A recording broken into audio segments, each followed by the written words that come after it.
Olá, estamos chegando para mais um Ritmicast, para o segundo episódio, em que vamos continuar a conversa com o Thiago Carvalho, o Thiago da ginástica. A gente prometeu e vamos aqui para a segunda parte dessa história tão importante para a ginástica da região, a princípio, e agora que está crescendo para o estado até e para o país. E um papel fundamental nessa mudança da história da ginástica, na história do próprio Thiago, é a Liga Metropolitana de Ginástica. Queria que você falasse, Thiago, como nasceu, quando nasceu e para que veio a Liga Metropolitana de Ginástica. Bom dia, Vone. Essa é a última vez, eu prometo, que a gente vai fazer esse podcast, que as pessoas devem estar cansadas de me ouvir falar. A Liga surgiu, eu acho que de um anseio muito forte de fazer a ginástica rítmica acontecer na Baixada Santista, em Santos principalmente. Então, eu acho que ela surgiu dessa ânsia mesmo que a gente tinha no momento de que as coisas acontecessem. Ela surgiu em 2012, oficialmente, né? Extraoficialmente a gente já trabalhava na tentativa de oficializar isso alguns anos antes. Não é tão fácil assim colocar uma liga no papel e achar pessoas dispostas. Então, oficialmente ela surgiu em 2012 porque a gente queria trazer mais luz para a ginástica rítmica, colocar mais atenção nessa modalidade e nas outras modalidades ginásticas em consequência, mas em especial na ginástica rítmica, que no momento estava faltando visibilidade. Então a gente formou a liga. A Mônica, que na época era minha coordenadora na CESPOR em São Vicente, me ajudou com a parte da papelada. Ela fez parte da primeira diretoria. Ela me ajudou muito com essa parte de gestão, porque ela foi coordenadora da parte de ginástica da Secretaria Municipal de Esportes de São Vicente. Então, ela me deu todo o apoio para a gente começar. E aí, depois que ela me ensinou boa parte do trabalho, ela se retirou e a gente foi seguindo com as próprias pernas, né? Fazendo os próprios eventos e tentando conquistar as pessoas e tentando solidificar essa modalidade aqui na Baixada Santista. Tanto em número de praticantes, como em número de praticantes, no caso, massificar, né, a modalidade, como em qualidade também. Então, proporcionando mais curso, trazendo conhecimento, fazendo workshops, enfim. A gente deu uma atenção especial para a ginástica rítmica. E como que é essa questão, né? A gente vai falar dos eventos, que é aquilo que todo mundo vê, né? O evento está aos olhos de todos. Queria que você falasse essa questão justamente disso, né? Dos workshops e também das capacitações que você faz com os profissionais e também com atletas. Então você tem, por exemplo, na Iordanka, é uma das grandes profissionais que vem contribuindo em vários deles. Então, fala sobre essa importância para o crescimento da modalidade, para a importância para o desenvolvimento da atleta e quanto isso já contribuiu para todos. Os eventos que a gente faz, eles são na verdade, um detalhe que é importante a gente falar, que é importante ser dito, na verdade, é que a Liga Metropolitana de Ginástica é uma entidade social sem fins lucrativos. Então, todo o dinheiro que entra na Liga, ela precisa ser investido na própria Liga. Então, dos eventos que a gente faz, que são torneios, competições e cursos, todo o dinheiro que fica serve para a gente investir nos próximos eventos ou então nos nossos projetos sociais, né? Por isso que a gente consegue fazer eventos tão grandiosos e com uma estrutura muito legal, porque a gente não tem um quadro de funcionários muito grande, então a gente consegue direcionar o dinheiro para que os eventos sejam muito bem estruturados, né?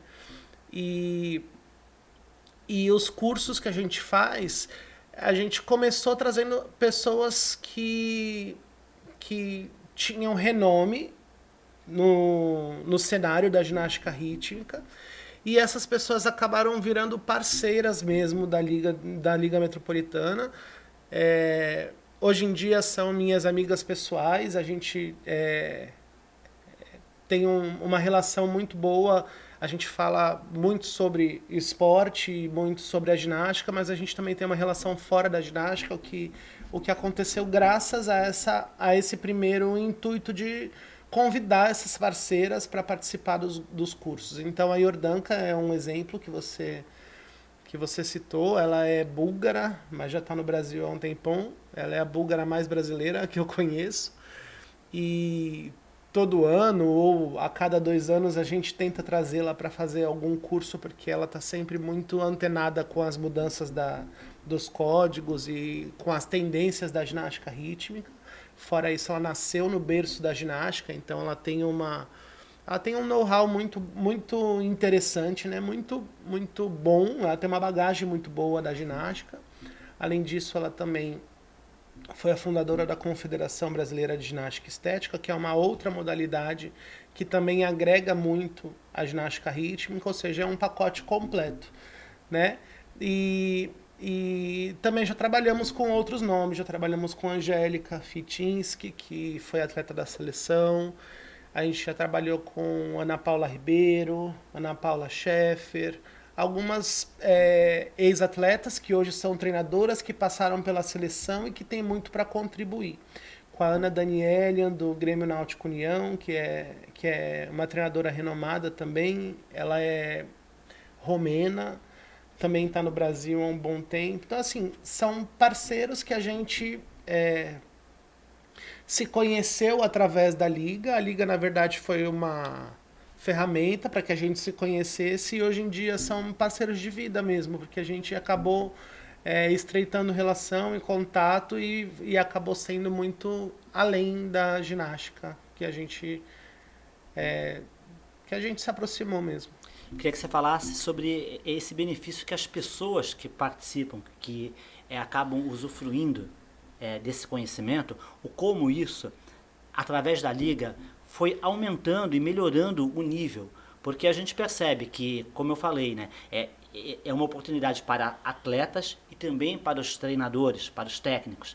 E, obviamente, que quando você tem um local em que existe essa troca de conhecimento, de informações, muitos dos eventos são até também online, independente de pandemia, até para poder oportunizar a todos a possibilidade disso. E o quanto você, que está há tanto tempo na modalidade, percebe que isso aí ajudou, contribuiu para o crescimento da modalidade, desenvolvimento técnico de todos os que estão na cadeia. Eu acho que nada é mais poderoso do que o conhecimento, Voney. E não adianta a gente ter o conhecimento e não poder passar, ou então não passá-lo adiante, né? É muito rico que a gente possa compartilhar esse conhecimento, porque eu aprendo ensinando também, né? Eu aprendo todos os dias no ginásio com as minhas atletas e com as relações que a gente tem, e eu aprendo em todos os cursos que eu faço até hoje, ainda que eu já tenha feito muitos cursos, sempre tem alguma coisa nova, né? E quando eu vou dar um curso, eu também aprendo com o público que está lá. Sempre tem alguma coisa que a gente absorve dessa troca, né? Então, nada é mais poderoso do que essa troca, eu acho. Conseguir trazer isso para Santos e para a região, né, da Baixada Santista fez a ginástica borbulhar muito mais e fez o nível da ginástica crescer muito mais. Então, nos locais onde a gente tinha apenas escolinha de iniciação, começaram a aparecer equipes de pré-rendimento e rendimento. Nos locais onde já tinha o rendimento, o nível desse rendimento começou a melhorar e as ginastas começaram a conseguir classificações melhores ou ir para competições melhores, enfim, melhorar a parte técnica mesmo. E eu acho que dar esse respaldo para os treinadores é muito importante, mesmo porque se todo mundo melhora, eu me sinto obrigado a melhorar também, e eu nunca vou ficar numa zona de conforto. Então, isso me estimula a sempre querer estudar mais, ir atrás e trabalhar mais para que a gente mantenha sempre o nosso ambiente competitivo de uma maneira saudável, onde todos cresçam e onde todos consigam aprender e onde seja um espetáculo, né? É muito legal os eventos da Liga, porque quando a gente assiste, é um espetáculo, né? As meninas são muito bem preparadas, as coreografias são muito bonitas, porque os técnicos se preparam de fato, estudam de fato para colocar as ginastas na quadra. Então são eventos que são grandiosos, não só pelo número de ginastas, mas pela qualidade das ginastas também. Inclusive, eu queria ter entrado nesse assunto até por isso mesmo, né? A importância que existe um evento, seja ele uma competição, seja ele um espetáculo. Porque, Thiago, o atleta, em qualquer modalidade, então na ginástica não vai ser diferente, o objetivo do treinamento é ele apresentar, seja num espetáculo ou seja na competição. É esse o fim. E no caso, a importância que às vezes o evento tem, as pessoas às vezes não percebem a necessidade dele existir, e a Liga faz isso muito bem. Não é aquele evento, aquela competição que ninguém vê, só está lá quem está competindo e pronto, e um ou outro pai. Não, é um evento aberto e que leva muita gente. Porque também serve de espelho para quem está fora. É isso que ajuda a popularizar, a massificar e a trazer mais gente. Porque num espetáculo ou numa competição, vai o primo, vai a irmã, vai não sei quem, e essas pessoas estão tendo um contato, passam a conhecer. O quanto cresceu a ginástica na região a partir dos eventos que a Liga começou a realizar? Olha, eu não sei se eu consigo mensurar. Eu tinha um dado de antes da pandemia, que nós tínhamos um projeto de popularização da ginástica rítmica em Santos, né? Onde tinham 5 núcleos espalhados pela cidade e nós tínhamos 400 ginastas participando desses núcleos e fazendo aulas de ginástica rítmica. Eu acho que isso se deu por conta dos eventos. Os eventos acabaram abrindo as portas para que se criasse o interesse na modalidade. Porque, além do mais, além de todos os benefícios que o evento tem, o evento, além de popularizar, como você me falou, e servir de espelho para as crianças que estão começando, e fazer o treinador se capacitar melhor, e fazer a ginasta se dedicar mais, colocar a família dentro do ginásio, o evento abre os olhos dos possíveis patrocinadores ou dos possíveis parceiros da liga, né? Que querem investir no esporte. Então é através dos eventos que as marcas e as empresas acabaram conhecendo a ginástica rítmica, me conhecendo e a partir daí foi um caminho sem volta, né? Porque aí me conheceu, me deixaram falar um pouquinho sobre a ginástica, eu não parei mais de falar e aí acabou que se não houvesse o evento, se não houvesse essa possibilidade de mostrar a ginástica, essa possibilidade de colocar a ginástica em evidência, talvez as empresas não teriam aberto essas portas para ser eventuais parceiras da liga. Então eu acho que os eventos são a porta de entrada, né? Pode ser a última coisa, se a gente for parar para pensar, que a ginasta se prepara para participar dele, então existe toda uma preparação, e aí recomeça o novo ciclo, porque a partir dele eu abro a porta para recomeçar todo o ciclo e ganhar novas ginastas e começar a massificação, e o evento está ali no meio para a gente fazer esse ciclo girar sempre e nunca parar. E a gente pode perceber, né? Antes da existência da Liga, era impossível imaginar o que se tem hoje. Quando você realiza o seu principal evento, que você vai falar qual é agora, né? A Copa Corpo, né? Uhum. Pessoas de vários estados, não é de dizer assim, não, é só daqui da região. Não, cresceu tanto que você tem do estado de São Paulo inteiro e outros estados vêm participar, as pessoas ficam alojadas e movimenta durante alguns dias uma questão de, não é só a competição, é uma turismo, troca, né? turismo, uma troca também de conhecimento entre os técnicos e professores. A competitividade, claro que ela existe, mas obviamente, como em qualquer modalidade, quando alguém está fazendo algo diferente, todo mundo vai querer ver o porquê que aquilo lá é diferente e vai querer colocar em prática. Então, ajuda a alavancar e subir o nível técnico da modalidade no país. A Copa Corpo, como a gente costuma chamar, né, mais intimamente, ela eu não sei, na verdade eu sei como começou, eu não sei como ela ficou tão grande, porque na verdade eu sei também.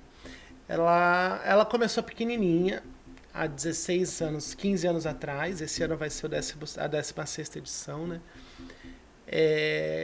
A gente resolveu fazer uma competição só entre as ginastas do nosso clube, convidar os clubes mais próximos.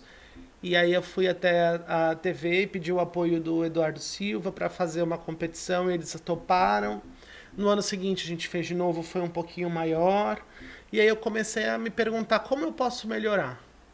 E sempre para o ano seguinte eu queria melhorar. E aí o sarrafo foi aumentando. E sempre para o ano seguinte eu trazia uma coisa diferente. Eu sempre queria melhorar em relação à competição anterior. E como a gente tinha o apoio da TV, ficava mais fácil. E a divulgação da TV é muito maciça, então a gente conseguiu muito mais participantes por conta dessa divulgação, né, que foi decisiva para que essa competição pegasse mesmo, né? E hoje em dia, né, 15 anos depois, nós temos a competição acontecendo em 3 dias, já muito apertado, já é difícil ela acontecer em 3 dias. A última versão dela, que foi o ano passado, foi em formato híbrido, tanto online quanto presencial. Nós temos provas de conjuntos e individuais. São mais de 400 crianças competindo de todo o Brasil, de vários estados, né, em vários níveis de competição. Então tem ginasta iniciante, tem ginasta que está ali no nível intermediário, tem ginastas que vêm para a Copa Corpo para se preparar para ir para uma competição mais importante, para ter um feedback da arbitragem, para pisar no tapete mais uma vez, né? Porque é importante você testar as séries. A competição é bom para você se testar também, né?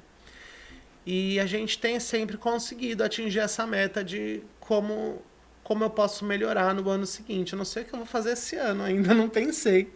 Porque ano passado foi muito boa, mas eu já estou pensando. Tem que começar. Tiago, uma coisa que me chama a atenção, né, para todo mundo que acompanha, queria saber como surgiu essa questão da popularização na prática, na efetividade de você realmente dar oportunidade. Não adianta nada você também fazer um grande evento, você leva o público, as pessoas vêm, se encantam e não tem onde praticar. E o que acontece? A ginástica, em todo o Brasil, ela sempre teve por característica, como outras modalidades também, está muito atrelada aos clubes. Então, normalmente, é aquela pessoa que tem, não precisa ser uma grande condição social, mas alguma condição social, para o geral da população brasileira, é mais favorecida, porque tem condição já de estar dentro de um clube, de poder pagar uma mensalidade. Obviamente as prefeituras passaram também a abraçar isso, mas de forma que a prefeitura tem muitas modalidades para atender e acabavam sendo também poucos locais que você tinha isso. E normalmente nos bairros mais estruturados, que é onde você tem essa estrutura para oferecer.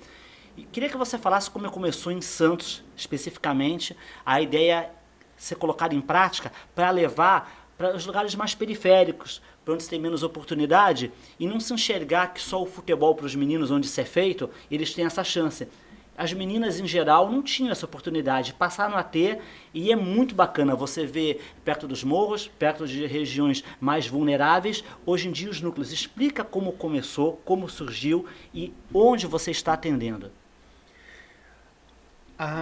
Esse projeto de popularização também surgiu de um anseio de alcançar mais pessoas, né? Na verdade, de alcançar pessoas que eu não tinha como alcançar estando no clube. Dentro do clube a gente tem uma limitação, né? Tanto de espaço quanto de nível social que eu posso atender, né?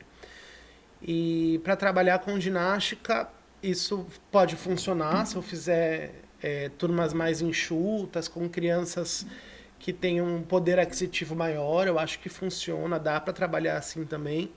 Só que o meu objetivo era alcançar as crianças que tinham essa vontade de praticar ginástica e não tinham a condição de, por exemplo, pegar um ônibus, atravessar a cidade, pagar a mensalidade do clube e ainda ter os gastos com aparelho, colã, sapatilha, enfim.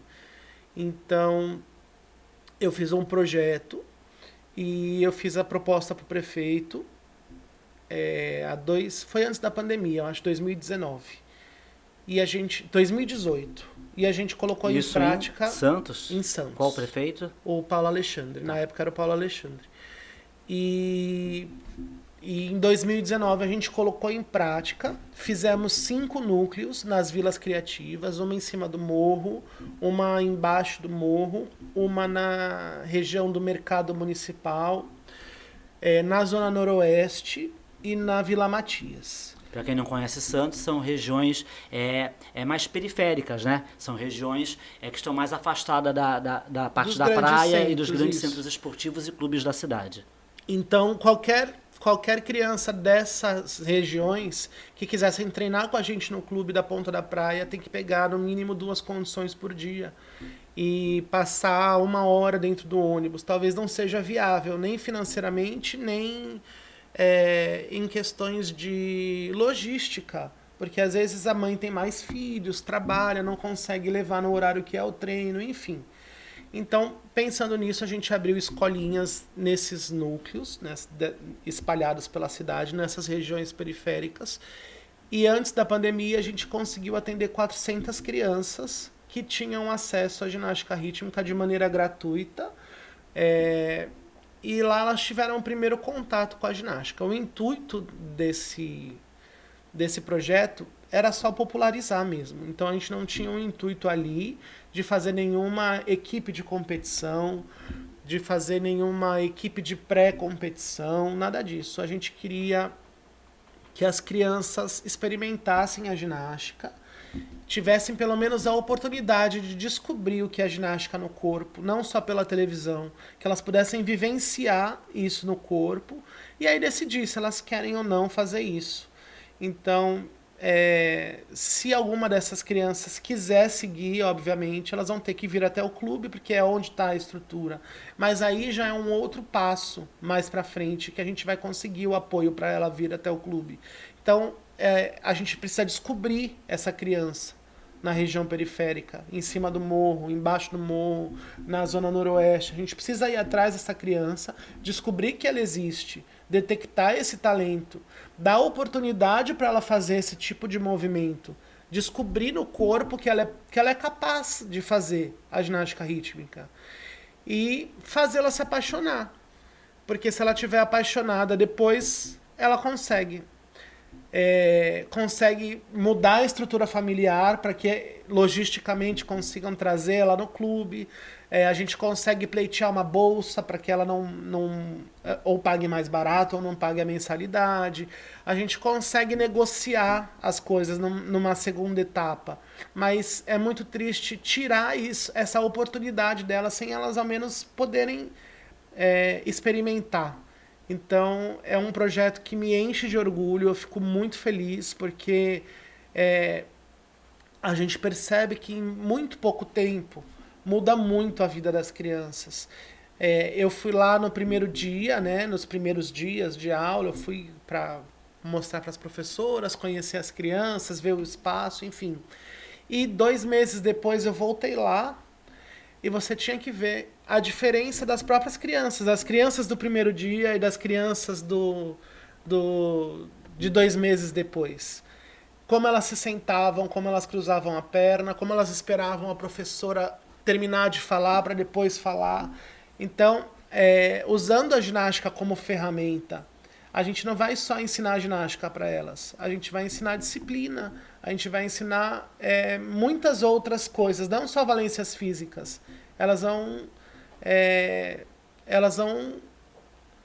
crescer como seres humanos dentro desse projeto. E isso é muito enriquecedor para a gente. Isso faz muita... faz a gente enquanto organizador, né, enquanto estando à frente de uma liga, no caso, faz a gente se orgulhar, porque conseguimos atingir um público que normalmente não chegaria no clube para praticar ginástica. Tem uma coisa que a gente já conversou em outro momento, referente a isso, até para fechar esse, eu já ia até pular de assunto, né? Mas eu acho que não podia deixar passar essa. A gente está muito acostumado, e as pessoas entendem no futebol, que quando você leva o futebol para essas regiões, você tem algumas, digamos assim, vantagens em ter alguém mais preparado. Por quê? Um menino que vive em um condomínio e tem toda uma vida de outras atividades, porque você tem ali, às vezes só vai para um clube ou só vai para a escola e fica muito no computador, muito preso em celular, videogame, o que é normal, não é uma crítica, é uma constatação, né, de uma camada da sociedade que vive dessa forma. Então, essa criança, ela não tem a mesma aptidão física, por exemplo, de quem é criado mais brincando num campinho, corre para lá, sobe numa árvore e... Para onde a ginástica foi, nesses núcleos, nesses projetos, tem essa possibilidade. Então são crianças que estão muito acostumadas a correr na rua, a brincar, a ter uma certa independência maior também, porque os pais estão trabalhando e a criança acaba se virando mesmo. Isso é um fato, é uma realidade. E isso tudo reflete, né? Você tem ali um número maior de indivíduos com possibilidades de terem uma maior facilidade para a modalidade. Isso está acontecendo? Você já começa a identificar isso? Com certeza. Essa independência que você falou, que muitas vezes antes da hora que deveria ser, ela reflete na autonomia do movimento. Então, como as crianças precisam ser mais independentes e mais cedo, o movimento delas acaba sendo mais independente mais cedo. Então, elas, fora o que elas têm de acesso, então elas sobem em árvore, pulam muro, pulam corda, elas já chegam sabendo pular corda. E para as crianças que estão exercitando só os dedos ali no tablet ou no celular, a gente precisa ensiná-las a pular corda. Então elas já chegam um passinho na frente, né? Fora que, além de tudo isso, existe uma diferença que eu acho que é que mais faz diferença para o professor que está no dia a dia, que é a gratidão. A gratidão que essas crianças têm pelo professor estar indo lá ensinar a modalidade. É muito diferente das crianças que estão no condomínio, como você disse. Então, como nessas regiões periféricas eles não estão acostumados a ter acesso a isso, não é o habitual, né, que se tenha acesso gratuito a tantas oportunidades. Quando eles têm essa oportunidade, essas crianças agarram essa oportunidade como se fosse a última da vida.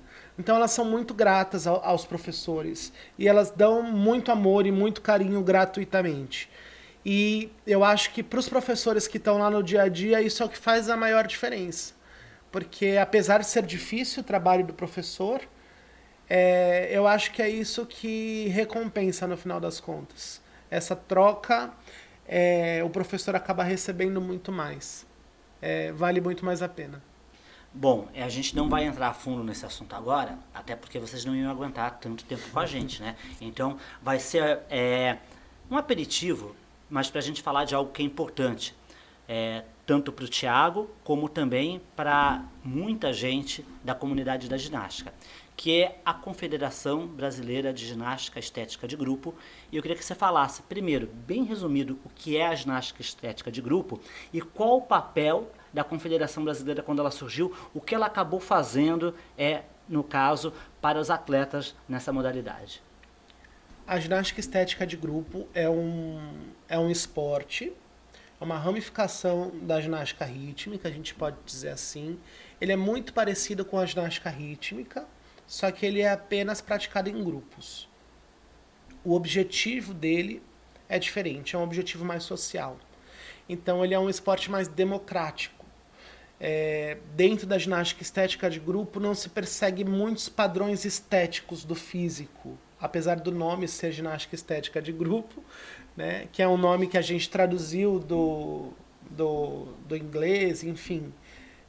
Não é um esporte que persegue tanto esses padrões estéticos que a ginástica rítmica, por exemplo, exige. Aliás, todos os esportes que exigem, né? A ginástica um pouco mais, mas é uma exigência cada modalidade tem a sua exigência, né? Então, a ginástica é um pouco mais branda, é mais democrática, é mais inclusiva, a gente pode abraçar mais pessoas porque é em grupo, né? Pode oportunizar isso para mais pessoas. Então, o objetivo da ginástica estética de grupo acaba se diferenciando um pouquinho do objetivo da ginástica rítmica.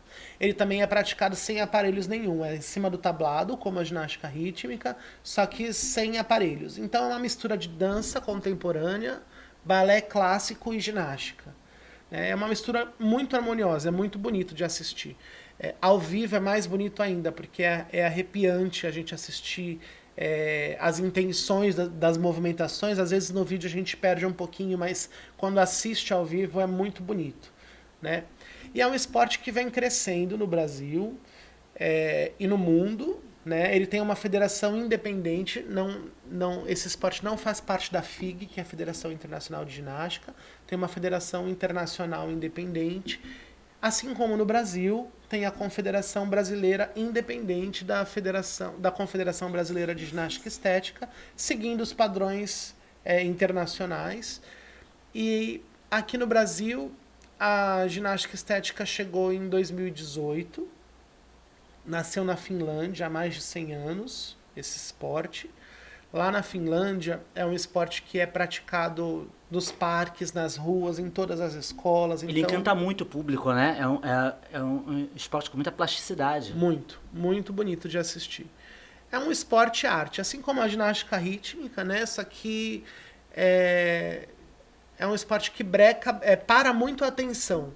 Então, assim como o futebol é o esporte do Brasil, na Finlândia é a ginástica estética de grupo. Então é comum a gente estar numa parada de ônibus lá e ter uma propaganda utilizando a ginástica estética de grupo. Ou então ver pessoas se exercitando com essa modalidade em parques. É muito comum. Lá é o esporte número 1 do país, né? E foi trazido para o Brasil em 2008. Não, 2008, perdão. 2008. A confederação foi montada com Vanessa Dias e a Yordanka. A Yordanka foi quem fez toda a correria internacional para que isso acontecesse, né? Porque lá na Europa é muito mais comum do que aqui. Aqui a gente não sabia que esse esporte existia antes da confederação ser fundada. E apesar de ter mais de 10 anos a confederação, né, durante a pandemia, a confederação fechou para atividades, porque como é um esporte de grupo, não tinha como fazer de outra maneira, não tinha como fazer de maneira online, porque você acaba perdendo a essência do esporte. Então, durante essa parte mais aguda da pandemia, onde a gente não conseguia sair e nem socializar, a confederação ficou de portas fechadas e não teve nenhum tipo de trabalho, né? Pensando que essa modalidade é uma modalidade que a essência dela é o trabalho em grupo. Então não fazia sentido cada um trabalhar individualmente na sua casa, né? Então, por conta disso, agora que as coisas estão voltando ao normal, né, estão se flexibilizando um pouco mais, a confederação resolveu voltar aos poucos, com vários protocolos, de maneira mais tranquila e segura. Então, resolveu abrir a porta e colocar as atividades novamente à frente para que a gente continue a divulgar esse esporte do Brasil. E aí eu recebi um convite por conta do trabalho que eu venho exercendo na Liga, na frente da Liga, né, para participar mais ativamente da confederação.